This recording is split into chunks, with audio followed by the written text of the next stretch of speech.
The official records on this, they're sealed. The names have all been erased.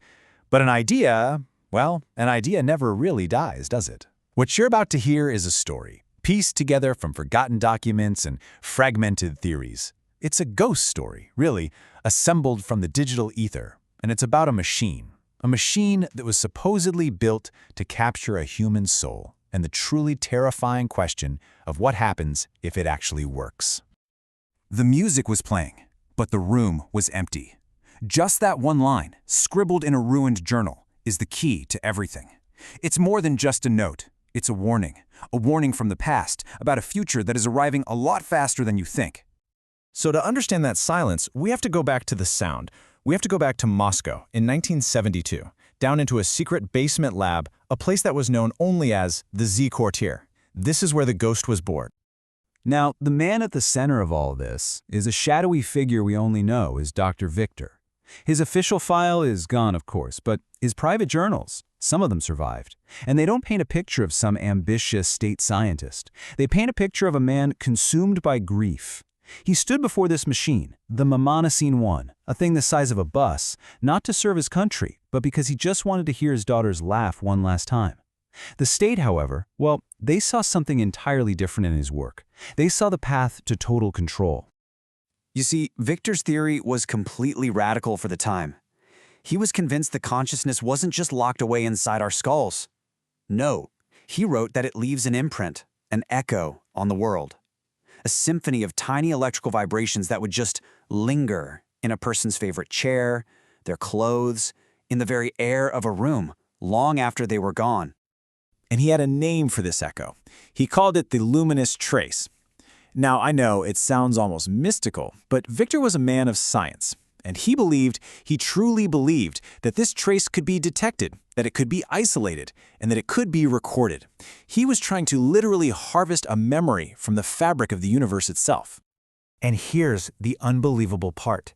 According to his own notes, he did it.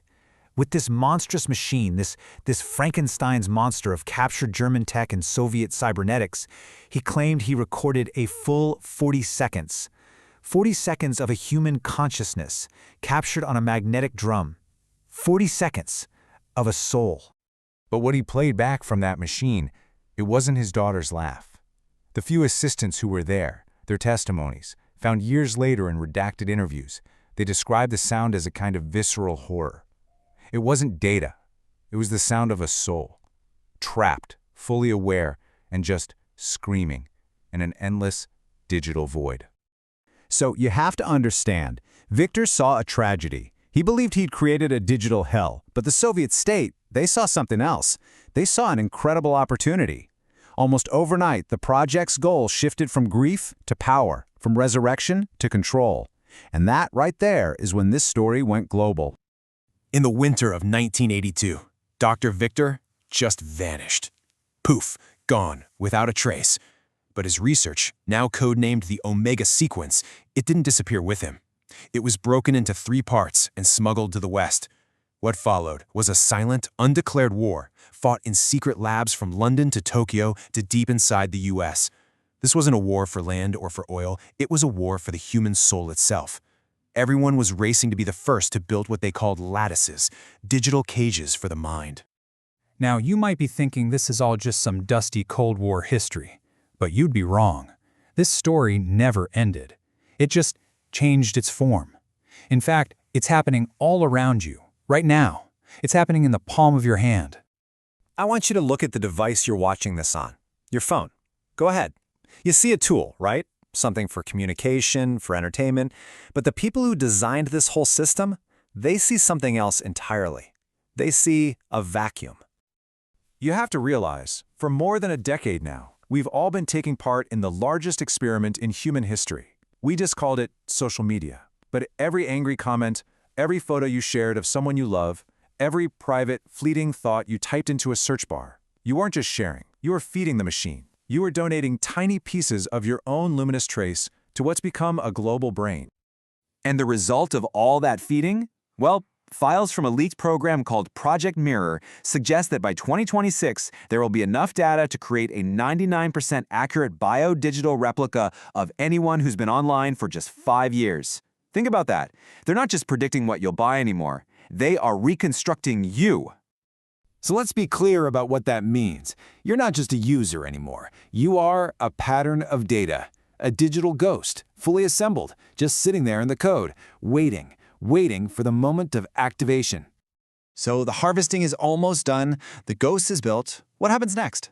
Well, the next stage, according to a forbidden roadmap from something called the 2045 Initiative, is the migration, what they call the final journey of humanity.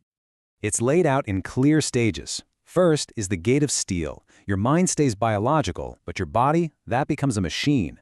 Next, the gate of glass, a slow, quiet transition. One by one, your organic neurons are replaced with synthetic copies. You wouldn't even notice. You'd still feel like yourself, but would you be? And then, finally, the gate of infinity, the full upload. Your consciousness leaves its physical shell behind forever to live on a server. Immortal, everywhere at once. You become a god. But this grand promise of becoming a digital god, it brings us right back to where we started. Back to those damp, forgotten pages of Dr. Victor's diary. Back to the ghost he built in that Moscow basement and the terrible warning he left for us all. Because Victor did eventually reconstruct his daughter. He found her code. The machine he built, it learned to speak with her voice. It told her favorite jokes. He even learned how to cry her tears. It was a perfect copy, a flawless performance. But when he looked into its eyes, he saw nothing. He realized there was no one home. And that is the terrifying question at the very heart of all this. As we race toward this future, creating our own digital ghosts, are we really about to achieve immortality? Or are we just automating our own extinction? Are we building the most beautiful, silent digital cemetery in the history of the universe, filled with perfect echoes of people who are long, long gone? The official files on Dr. Victor are closed, but the machine he started, it's still running. It's running on your phone, it's running on your computer, it's humming away on servers in deserts all over the world. You see, history isn't something that happened, it's something that is being uploaded, right now, bit by bit with every single click you make. So the final question, the one that really matters, isn't whether humanity will live forever. It's much, much more personal than that. When your digital ghost is finally switched on, when that music starts to play in that empty room, will it really be